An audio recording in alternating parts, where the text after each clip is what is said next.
یہ پاکستان میں جو آپ کے فینز ہیں ان کو نہیں پتہ آپ کی پیدائش کہاں کی ہے، بیسک کہاں سے صاحب آپ کی اتنی سریلی الفاظ اللہ تعالیٰ نے آپ کو بخشی ہے، جذبات آپ کے اندر آتے ہیں، جب سٹیج پہ آپ بیٹھتے ہیں تو تقریر آپ کی لوگ اس وجہ سے بڑی سنتے ہیں۔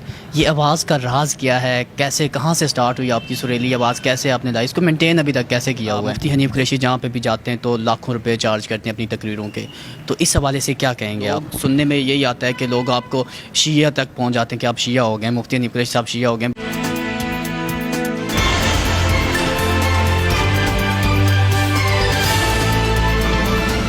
السلام علیکم ناظرین، خبرنامہ ٹی وی کے ساتھ میں ہوں آپ کا میزبان حسیب احمد۔ ناظرین موجود ہوں اس وقت اسلام آباد میں، اور آج کے پروگرام میں جو میرے ساتھ شخصیت موجود ہے پاکستان کے معروف عالم دین ہیں مفتی حنیف قریشی صاحب، جو کہ کسی بھی تعارف کے محتاج نہیں ہیں۔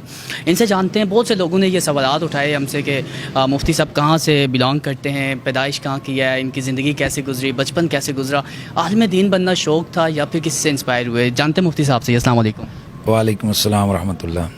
مفتی صاحب سب سے پہلے thank you so much for your time.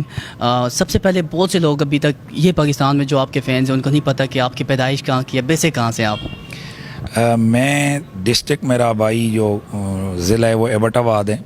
Abbott آباد کے آگے علاقہ ہے بوئی، اور بوئی کا ایک گاؤں ہے چک ڈکی، وہاں سے میں بلانگ کرتا ہوں، اور 1976 میں میری ولادت ہوئی ہے۔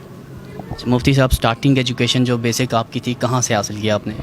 پرائمری تو ہمارے گاؤں میں اسکول تھا، پھر اس کے بعد میں گورنمنٹ مڈل اسکول سرحان وہیں قریب ایک علاقہ ہے ادھر پڑھا، پھر میں مظفر آباد جناب پائلٹ ہائی اسکول میں 2 سال پڑھا، پھر ایبٹ آباد 2 سال پڑھا گورنمنٹ ہائی اسکول نمبر 4، اور اس کے بعد پھر میں نے عربی فاضل، منشی فاضل یہ امتحانات دیے، پھر جامعہ رضویہ ضیاء العلوم میں داخل ہوا، اور وہیں پر پھر میں نے تمام درس نظامی کیا ہے، اور الحمدللہ میں درس نظامی کا ہر امتحان میں جو ہے نا وہ ٹاپ کیا ہے میں نے، یعنی پہلی 3 پوزیشنوں میں میری کوئی نہ کوئی پوزیشن ضرور آئی ہے۔ اچھا مفتی صاحب جب اسکول کے اندر ہوتا ہے 3ری 4تھی 5ویں کلاس میں یا میٹرک کر لیں تو ٹیچرز پوچھتے ہیں کہ آپ بڑے ہو کے کیا بنیں گے، تب آپ کا رجحان کیا تھا؟ پائلٹ بننا چاہتے تھے، فوج میں جانا چاہتے تھے، یا پھر عالم دین؟ دیکھیں آپ کو پتہ ہے کہ دیہاتوں میں یہ ماشاءاللہ بچوں کو اس حوالے سے وہ کوڑا ہی رکھا جاتا ہے کہ وہ شوق وغیرہ نہیں ہوتا، لیکن ہمارا الحمدللہ جو فیملی بیک گراؤنڈ ہے، میرے والد صاحب وہ دین کو بہت پسند کرتے تھے، اور ان کی میری ولادت سے پہلے کی یہ تمنا تھی کہ اگر اللہ تعالیٰ نے مجھے اولاد دی، نرینہ اولاد دی، تو میں ان کو عالم دین بناؤں گا۔ یہی وجہ ہے کہ پھر میں جیسے ہی میٹرک کر کے فارغ ہوا تو انہوں نے مجھے دارالعلوم میں جو ہے نا وہ داخل کروایا، اور اسکول لائف میں بھی میں مذہبی رجحان ہی تھا ہمارا، میں جتنے بھی مقابلے ہوتے تھے نعت کا، تلاوت کا یا تقریر کا، ان 3 میں ہی میں پارٹیسپیٹ کرتا تھا۔ تو الحمدللہ میں ڈسٹرکٹ وائز، اور پھر میں ایک دفعہ تو صوبائی تقریری مقابلہ میں خیبر کیپی کے اس وقت صوبہ سرحد ہوتا تھا، تو میں صوبائی مقابلے میں 2nd پوزیشن پہ جو ہے نا وہ آیا تھا۔ اچھا مفتی صاحب عموماً جو بچے ہوتے ہیں تو وہ ہم درس میں اگر بھیجتے ہیں حفظ کے لیے تو 5ویں کلاس پاس ہوتی ہے تو بھیج دیتے ہیں، وہ بچپنا ہوتا ہے، رجحان ادھر ہو جاتا ہے، لیکن ایک میٹرک کرتا ہے بندہ، دنیا دیکھ لیتا ہے، سمجھ آ جاتی ہے، تو اس کے بعد جب مدرسے کے اندر جائیں تو کن کن مشکلات کا آپ کو سامنا کرنا پڑا پھر؟ دیکھیں یہ جو بہت سارے لوگوں کے ذہنوں میں ہے کہ مدارس میں جاتے ہیں جی، تو ہمارے ذہن میں بھی یہی تھا کہ مدرسے میں جائیں گے تو وہاں بھیک مانگیں گے، وہاں سے وظیفے مانگیں گے، اور بڑا ایک عجیب سا تصور ذہنوں میں لوگوں نے ڈالا تھا۔ بلکہ میں آپ کو ایک لطیفہ سناؤں کہ جب میں دارالعلوم میں آیا تو میرے والد صاحب کے پاس نہ کچھ لوگ تعزیت کے لیے، یعنی ایسے ہمدردی کے لیے، کہ چونکہ ہمارے گھر میں غربت تو تھی، تو انہوں نے یہ کہا کہ یار شاید انہوں نے اپنا بچہ جو ہے نا وہ اس لیے چھوڑ دیا ہے کہ درس میں بھیج دیا ہے کہ تاکہ ان کے پاس اس کو پالنے یا کھلانے کے لیے کچھ نہیں تھا۔ تو میرے والد صاحب بڑے اس پہ ہنسے، اور انہوں نے کہا بھئی ایسی بات نہیں ہے، اللہ کا دین پڑھنے جائیں۔ تو پھر میں جب ادارے میں آیا، پھر ہمارے علاقے میں اس وقت تقریباً میں پہلا آدمی تھا کہ جو مدرسے میں آیا۔ اس سے قبل یعنی جو ہے نا درس نظامی میں میرے بڑے بھائی جو ہے نا وہ حافظ قرآن بنے تھے، تو انہوں نے بھی بہت ساری چیزیں کلیئر کی ہوئی تھیں کہ نہیں ایسا نہیں ہوتا ہے جو مدارس کے حوالے سے لوگوں کے ذہنوں میں یہ چیزیں، اور لیکن جب پھر میں آیا، پھر اللہ تبارک و تعالیٰ نے میرے دین کے حوالے سے فضل و کرم فرمایا، بڑے میری جو شہرت ہوئی، پوری دنیا میں نام ہوا۔ پھر مجھے دیکھ کر نا الحمدللہ ہمارے علاقے سے بلا مبالغہ سینکڑوں لوگ آئے اور انہوں نے بچے آئے، پھر لوگوں نے اپنے بچوں کو ایک گھر سے 3 عالم دین بھی بنائے. اور الحمدللہ اس وقت میں بلکہ کل اپنے آبائی علاقے میں گیا ہوا تھا تو میں نے وہاں لوگوں سے یہی کہہ رہا تھا کہ اب آپ بتائیں کہ آپ لوگوں کو میں کہتا ہوتا تھا کہ بھائی جو دین پڑھتے ہیں اللہ انہیں دنیا بھی کثرت سے دیتا ہے اور عزت بھی دیتا ہے، تو بتائیں آج فرق واضح ہے کہ جو دین پڑھنے والے لوگ ہیں ان کا اور دوسرے لوگوں کا مقابلہ کریں تو دنیاوی معاملات میں بھی زندگی میں بتائیں کس کی زندگی اچھی گزر رہی ہے. تو الحمدللہ وہ علماء ہی کی زندگی ہے. اچھا مفتی صاحب بچپن میں اسکول میں جاتے تھے تو کیا مفتی یعنی قریشی صاحب بھی شرارتیں کرتے تھے، بےزتی پڑتی تھی ٹیچر سے، مار پڑتی تھی؟ تب تو دور تھا کہ مرغا بنوا کے صحیح پٹائی ہوتی تھی. کتنی بار آپ کو مرغا بنایا گیا؟ دیکھیں یہ تو کامن ہے ہمارے اسکولوں میں. اب تو خیر تھوڑا بہت شعور آ گیا، لیکن اس وقت جب والدین بچوں کو داخل کرتے تھے اسکول میں تو کہتے تھے جی کہ ہڈیاں ساڑیاں نے تے گوشت تہاڈا ہے. تو اس وجہ سے پھر اسکول ٹیچرز جو ہوتے تھے وہ بھی سزا بہت دیتے تھے. لیکن میں یہ سمجھتا ہوں کہ جب تک وہ اسکول ٹیچرز کی وہ سزا ہوتی تھی، گھر والوں کی ساتھ ان کے ساتھ تائید ہوتی تھی، تو اس وقت حیا بھی ہوتی تھی اور طلباء میں شعور، علم اور سب کچھ ہوتا تھا. میں آج بھی آپ کو بتاؤں کہ میرے جو پرائمری اسکول کے یا مڈل اسکول کے میرے ٹیچر ہیں، میں کسی جگہ پہ جاتا ہوں تو میں ان کو اپنے والد صاحب جتنی عزت دیتا ہوں. اس کی وجہ یہ ہے کہ انہوں نے ہمارے اوپر بہت محنت کی تھی. آج ہم دیکھتے ہیں نا اسکولوں میں تو جو 30 ہزار والے اسکول ہیں نا مانہ لینے والے، وہ ان سے بھی بڑھ کر انہوں نے وہاں گاؤں اور دیہاتوں میں ہمارے اوپر محنت کی تھی. اور میں آپ کو یہ بتاؤں کہ اللہ کا شکر ہے کہ میں پورا نصاب ہمیں زبانی یاد ہوتا تھا، اتنا وہ محنت کرتے تھے اسکول ٹیچر. تو مار تو ظاہر ہے وہ پڑتی ہے، ہمیں بھی پڑھی، لیکن مجھے کبھی بھی نہیں یاد کہ مجھے سبق پہ مار پڑی ہو. زیادہ تر شرارتوں کی وجہ سے پڑتی تھی، اور شرارتوں میں بھی بس لڑائیاں ہوتی تھیں آپس میں لڑائی. مفتی صاحب اس وقت کتنی بڑی کتابوں کا مطالعہ کر چکے ہیں؟ دیکھیں اللہ کا لاکھ شکر ہے کہ میں طالب علمی دور سے ہی میں نے الحمدللہ میں بہت زیادہ مطالعہ، میں آج بھی میں گھر میں ہوتا ہوں، میں رات کو سونے سے پہلے مطالعہ ہی ہوتا ہے. تو میں تفسیر کبیر جو ہے وہ بالاستیعاب میرا مطالعے میں ہے. پھر تاریخ پر چونکہ میرا خاص شغف ہے تو تاریخ ابن کثیر ہے، ابن خلدون ہے، طبری ہے، یہ تو آپ سمجھیں کہ میں کئی دفعہ ان کو نظر سے گزار چکا ہوں. اس کے علاوہ تفاسیر میں روح المعانی ہے، روح البیان ہے. لیکن تفسیر کبیر کا میں نے 13 سال یعنی پورا جو ہے وہ درس مکمل کیا، اس میں پورے درس میں نے اس کو بیان کیا ہے. اس کے علاوہ عمدۃ القاری اور فتح الباری یہ تقریباً میں نے بالاستیعاب ان کو، اور مرقات یہ شرح مشکات ہے یہ بالاستیعاب ہے. شاہ عبدالحق محدث دہلوی کی جملہ تصانیف وہ میں نے بالاستیعاب نظر سے گزاری ہیں. ابن تیمیہ جو ہیں عالم ہیں محدث ہیں، ان کی تقریباً تمام کتب میں نے بالاستیعاب میں نے پڑھی ہوئی ہیں. امام جلال الدین سیوطی کی تقریباً 30 کے قریب کتابیں ہیں وہ میں نے بالاستیعاب.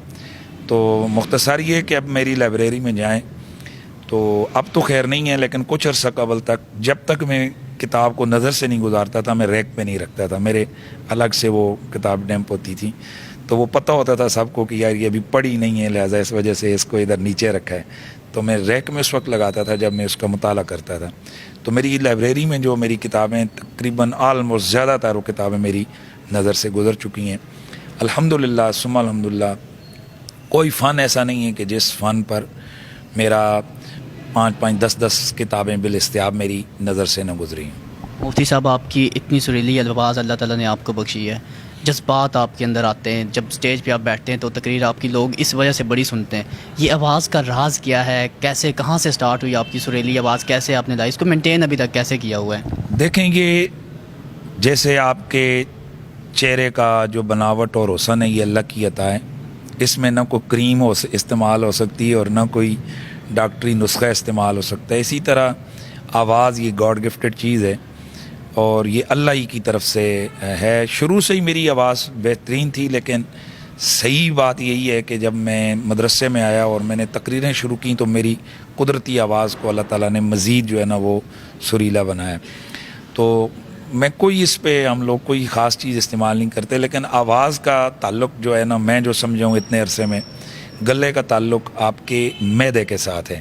اگر آپ کے معدہ ٹھیک ہے تو آپ کا گلا ہمیشہ ٹھیک رہے گا، اور اگر آپ کا معدہ خراب ہے تو آپ کا گلا خراب ہو جائے گا۔ میدے کی بات آپ نے کی تو میدے سے یاد آیا کہ بڑے بڑے علماء اکرام نظر سے آتے ہیں کہ ان کے پیٹ بہت بڑے ہوتے ہیں، مفتی صاحب کا پیٹ بھی برابر کا ہے، تو اس کا کیا راز ہے؟ دیکھیں، ایک تو میں کم خور ہوں، میں بہت جیسے کہتے ہیں نا محدود سی خوراک کھاتا ہوں، گھر میں بھی مطلب کھانا بھی کھاتا ہوں، کہیں بھی میں کسی بڑی اچھی کھانے کی محفل میں بھی یعنی دعوت پہ جاؤں تو میں بالکل محدود کھاتا ہوں، اور اس کے بعد میں جو ہے نا وہ اپنے جسے کہتے ہیں کہ گھومنا پھرنا سپورٹس، اس پر میرا جو ہے نا وہ توجہ ہوتی ہے، اور اسی وجہ سے تاکہ صحت جو ہے نا وہ آپ کی ٹھیک رہے۔ اچھا مفتی صاحب، آپ علاقہ ابٹ آباد سے ہیں، تو بیسک میں بھی بلانگ کرتا ہوں ابٹ آباد سے ہی، تو اس لیے میں ایک کوشچن کروں گا آپ سے اپنے علاقے کی بیس پہ۔ بہت سے لوگوں سے یہ میں نے سنا، اور سوشل میڈیا پہ بھی آپ کی پوسٹوں کے نیچے، ویڈیوز کے نیچے تنقید کرتے رہتے ہیں کہ مفتی حنیف قریشی جہاں پہ بھی جاتے ہیں تو لاکھوں روپے چارج کرتے ہیں اپنی تقریروں کے، تو اس حوالے سے کیا کہیں گے آپ؟ دیکھیں، بنیادی طور پر شرعی نقطہ نظر سے میں لوگوں کو یہ بتاؤں کہ جب ہم ممبر پر بیٹھ کر اور لوگوں کو یہ بتاتے ہیں کہ آپ حرام نہ کھائیں، تو لوگوں کو یہ سوچنا چاہیے کہ کیا ہم سر عام علی اعلان مفتی ہو کر دین کا علم رکھ کر کیا ہم خود حرام کھائیں گے یا اپنے بچوں کو حرام کھلائیں گے؟ کیا اس قدر ہم دین کے اندر جو ہے نا وہ جسے کہتے ہیں کہ ہم بے پرواہ ہیں، جری ہیں؟ تو اس کی وجہ یہی ہے کہ آپ جو چارجز کرتے ہیں شرعاً اپنے خطاب یا تقریر کا جو آپ فیس لیتے ہیں، یہ شرعی نقطہ نظر سے جائز ہے۔ اس میں بہت ساری فقہاء نے باقاعدہ فتوے موجود ہیں، اس میں دلائل موجود ہیں۔ جس طرح صحابہ کرام علیہم رضوان بنیادی طور پر حضرت جتنے خلفائے راشدین ہیں تو وہ بیت المال سے ان کی تنخواہ مقرر ہوتی تھی کہ وہ اس دین کے کام میں لگ گئے، لہٰذا ان کے گھر کے اور ان کے اخراجات بیت المال سے آئیں گے۔ اسی طرح پھر ہمارے معاشرے میں جتنے علماء ہیں ان کو ماہانہ تنخواہ ملتی ہے مسجدوں سے، تو مسجد میں کرتے کیا ہیں؟ نماز پڑھاتے ہیں اور تقریر کرتے ہیں، تو گویا تقریر کے پیسے تو سارے ہی علماء لیتے ہیں، لیکن ہمارا تھوڑا یہ فرق ہے کہ ہمارے وقت کے ذرا زیادہ ہم لوگ چارجز کرواتے ہیں۔ لیکن اس کے ساتھ ساتھ آپ کو شاید ہمارے بہت سارے دوستوں کو یہ پہلو ان سے پوشیدہ ہے کہ میں ایک نہ تو میں نے کوئی بہت بڑی امپائرز کھڑی کی ہیں، یہ پیسے عوام سے ہم لیتے ہیں۔ الحمدللہ میں مدارس بنا رہا ہوں اور مدارس چلا رہا ہوں۔ اس وقت بھی ابٹ آباد میں دائیں بائیں تقریباً 7 ادارے وہاں ہیں، یہاں پنڈی میں ہمارے مدارس ہیں، مساجد ہیں، جو میں اپنی جیب سے تنخواہیں بھی دیتا ہوں اور ساتھ ساتھ ان کی تعمیر میں بھی میں خاطر خواہ جو ہے نا اس میں حصہ ڈالتا ہوں۔ اور اس کے ساتھ ساتھ الحمدللہ میرا ایک اپنا مشن ہے کہ زبان سے بڑھ کر آپ عملاً کام کریں، اور میں جو سادات فیملی ہیں، تقریباً 30 سے زائد سادات فیملی ہیں ماہانہ جن کی ہم لوگ خدمت کرتے ہیں نقدی کی صورت میں، اور اس میں کچھ ہمارے چند دوست بھی ہمارے ساتھ ہیں۔ علاوہ ازیں ہنگامی طور پر بہت سارے سادات کے ساتھ یا غریب لوگوں کے ساتھ ہمارا تعاون ہوتا ہے، تو وہ ہمارا اور اللہ کا معاملہ ہے، لیکن بہرحال یہ جو فیس ہوتی ہے یہ چارج کرنا شرعاً جائز ہے۔ مفتی صاحب، آپ نے سادات کی بات کی تو ایک سوال پھر سے مائنڈ میں آ گیا کہ آپ اہل بیت سے اتنی محبت کرتے ہیں، جب نام آتے ہیں اسٹیج پر تو آپ کئی لمیٹڈ کراس کر جاتے ہیں، آپ اتنے جذبات میں آ جاتے ہیں، تو لوگ سننے میں یہی آتا ہے کہ لوگ آپ کو شیعہ تک پہنچ جاتے ہیں کہ آپ شیعہ ہو گئے، مفتی حنیف قریشی صاحب شیعہ ہو گئے، بڑے یوٹیوب پہ پھر اس پہ ویڈیوز بنتی ہیں، ولاگز بنتے ہیں، ان لوگوں کے نام کیا پیغام دیں گے؟ دیکھیں، اگر شیعیت حب اہل بیت کا نام ہے تو میں شیعہ ہوں۔ اگر آپ شیعہ کہتے ہیں کہ جو زیادہ علی علی کرنا والا یہ شیعہ ہوگا، تو میری تو روح کے اندر علی ہے، میرے دل کے اندر علی ہے، میری رگ رگ میں علی ہے۔ اہل بیت میرا ایمان ہے، اور صرف میرا ہی نہیں، ہر مسلمان کا ان سے ایمان والا رشتہ ہے، اور اگر آپ اپنی جان مال سے بڑھ کر ان سے محبت نہیں کرتے ہیں تو آپ تو مسلمان ہی نہیں ہیں۔ تو رہ گیا مسئلہ شیعہ ہونے کا، تو اگر شیعہ آپ اس کو کہتے ہیں کہ علی علی یا اہل بیت کی محبت، تو وہ تو پھر میں ہوں۔ لیکن اگر شیعہ سے مراد آپ کی رافضی ہے کہ جو صحابہ کرام کی بے ادبی کرتے ہیں یا گستاخی کرتے ہیں، تو میں لعنت بھیجتا ہوں ہر اس فکر اور زاویہ سوچ پر کہ جس میں رسول اللہ کے کسی بھی صحابی کی بے ادبی ہو، ان کی گستاخی ہو۔ ہم تو اس مسلک سے تعلق رکھتے ہیں کہ جو ایک ولی کا مزار اور مزار کی چادر اور چادر پہ پڑے ہوئے پتھر کو بھی لال کہتے ہیں، اور ہم اپنے جوتے بھی اس ولی اللہ کی قبر کے قریب نہیں پہنتے، تو لاکھوں کروڑوں ولیوں میرے نبی کے ادنیٰ سے صحابی کا مقابلہ نہیں کر سکتے، تو صحابہ کی ہم بے ادبی کیسے کر سکتے ہیں یہ سوچ سکتے ہیں. یہ خواہ مخواہ معاشرے میں ایک مائنڈ سیٹ بنا ہوا ہے کہ جو علی علی کرے اس کو شیعہ کہنے لگ جاتے ہیں. یہ دراصل جو یزیدی سوچ کے لوگ ہوتے ہیں وہ آل بیت کی محبت سے روکنے کو ان کا کہ یہ دعو ہے اور یہ آج کا نہیں ہے, یہ صدیوں پرانا ہے. یہ فتویٰ امام ابو حنیفہ پر بھی لگایا گیا کہ یہ مرجی ہو گئے, شیعہ ہو گئے, امام مالک پر, امام شافعی پر. اور امام شافعی بیچارے جواب دیتے دیتے زندگی گزار گئے اور کہتے ہیں انکان رفظ و بال محمد فلیشہد الثقلان انی رافضی, کہ اگر اہل بیت کی محبت رفظ ہے, شیعت ہے, تو میں تو پھر جنوں اور انسانوں گواہ ہو جاؤ میں سب سے بڑا رافضی ہوں. تو میرا بھی وہی جواب ہے جو امام شافعی کا تھا. بڑے بڑے اللہ کے ولیوں پر یہ الزامات لگے ہیں. تو میں سمجھتا ہوں میری اس پہ کوئی وہ پریشانی نہیں ہوتی ہے مجھے, بلکہ میں تو یہاں تک کہتا ہوں کہ اگر مجھے اہل بیت کی محبت کی وجہ سے کوئی ہندو بھی کہہ دے تو کہہ دے, ہم نے پھر بھی اہل بیت کا ذکر نہیں چھوڑنا. مفتی صاحب آخری سوال آپ سے وائنڈ اپ کرتے ہیں. ایک رات کو میری نظر سے خبر گزری ہے کہ ایک بڑے پاکستان کے نامور عالم دین ہیں, 47 ارب روپیہ ان کے اکاؤنٹ میں سے برآمد ہو گیا ہے, تو کہیں آپ کے اکاؤنٹ میں سے تو اتنے پیسے نہیں نکلیں گے؟ دیکھیں, پہلی بات تو یہ ہے کہ قرآن اور حدیث ہماری یہ رہنمائی کرتے ہیں کہ صرف علماء کے لیے نہیں, کسی بھی بندے کے لیے جو کوئی ہوا میں ہوائی اڑائی گئی اس پر یقین نہیں کرنا چاہیے جب تک آپ کے پاس اس خبر کی تصدیق نہ ہو. پھر خبر کی تصدیق کے بعد اگر ایک عالم دین, ایک بہت بڑا بزنس مین ہے اور وہ عالم دین بھی ہے, اس کے پاس اگر 47 ارب روپے آ گئے ہیں, مجھے نہیں پتہ کون ہے وہ, لیکن اگر آ گئے ہیں تو یہاں جو حرام کے ملک لوٹ کر خربوں روپے جن کے اکاؤنٹ میں, اس پر کیوں نہیں حیرانگی ہوتی؟ تو اگر حلال سے کمائے ہوئے عالم دین کے پاس 47 ارب ہیں تو اس میں تو کوئی حیرت کی بات یا کوئی پریشانی کی بات نہیں. حضرت عبد الرحمن بن عوف رضی اللہ تعالیٰ عنہ, آپ اتنے امیر صحابی رسول تھے کہ روزانہ تقریباً 10,000 غلام جو ہے نا وہ آزاد کرتے, کئی لاکھ درہم خرچہ کرتے. پھر بھی جب وہ دنیا سے تشریف لے گئے تو ان کی وراثت کو تقسیم کرتے ہوئے اتنا سونا تھا کہ اس کو کاٹتے کاٹتے آریاں ٹوٹ گئیں. تو اب کیا کہیں گے آپ؟ تو اللہ کی نظر میں وہ مال معیوب ہے جس میں حرام سے کمایا گیا ہو اور اس کا حق ادا نہ کیا گیا ہو.